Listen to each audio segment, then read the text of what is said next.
you all are doing well and following the videos of your computer class. Children, remember last time I have explained you chapter number 1 and 2 topics in that I have covered that were about computer and the benefits of computer. Children, today's topic of chapter number 1 is how does a computer work?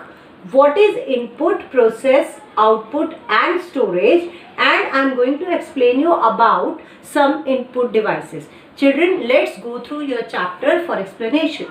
Children, let's start with the new topic of chapter 1 today, that is how does a computer work. Students, Charles Babbage invented the principle of input, process, output and storage on which our today's modern computer is working. Computer takes data as input from the user, does processing through CPU and gives result or output to store it for future use.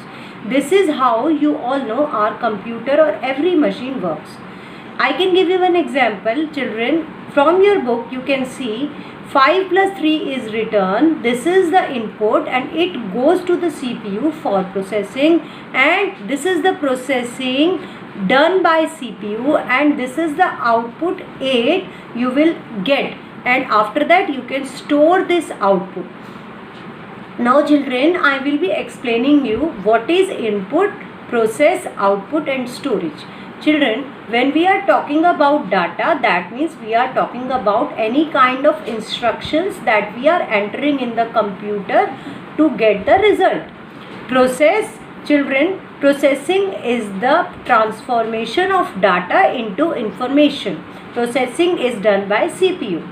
Output is the useful form of input or data we can say, or we can also call it the result. Store, you all know that computer can store a large amount of data for future use. This is its biggest advantage. Now students, I will be explaining you about input devices. Input devices are keyboard. Children, you all have seen the keyboards. You all know it contains keys and we use these keys to enter data in the computer. Children, we have different kinds of keyboards. First is wireless keyboard. You can see this in your book also. It uses wireless technologies and works on battery. When we are talking about compact keyboards, these kinds of keyboards are available on the laptops and smartphones. You must have seen. Then we have virtual keyboards. These are on-screen keyboards and are available on some smartphones and tablets. Now we have Braille keyboard. It is meant for blind people, children. Now we have another kind of input device you must have seen, that is mouse. It is a pointing device. It is having 2 buttons and sometimes also have a scroll wheel. We have different kinds of mouses also. First is mechanical mouse. You can see the picture also on the screen. Children, it has a rubber ball on its underside. Whenever user moves it, it moves with movements. Optical mouse, it uses laser technology. You must have seen this mouse. Wireless mouse, obviously it is not having any wire and it is battery powered.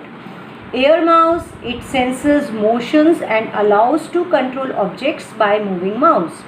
It's like a remote of smart TV, children. Now touch mouse, it recognizes our touch and moves accordingly. Now children, we have this kind of touchpad. You must have seen. This kind of input device is normally used on notebook computers. It recognizes your touch to swipe and pinch. Now children, another kind of input device is joystick. It is a pointing device and it helps you to move in different directions. You must be playing games in the markets or malls. That time you use this joystick to give the directions to the player. Now children, we have graphic tablet. This is the picture of graphic tablet. You can see it is also called digitizer and we can use it as a pen also.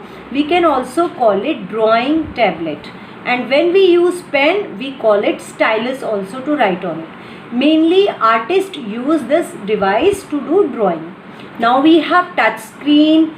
You must have seen this in the smartphones also. You use this screen by touching your fingers to input, like you are using ATM machines also.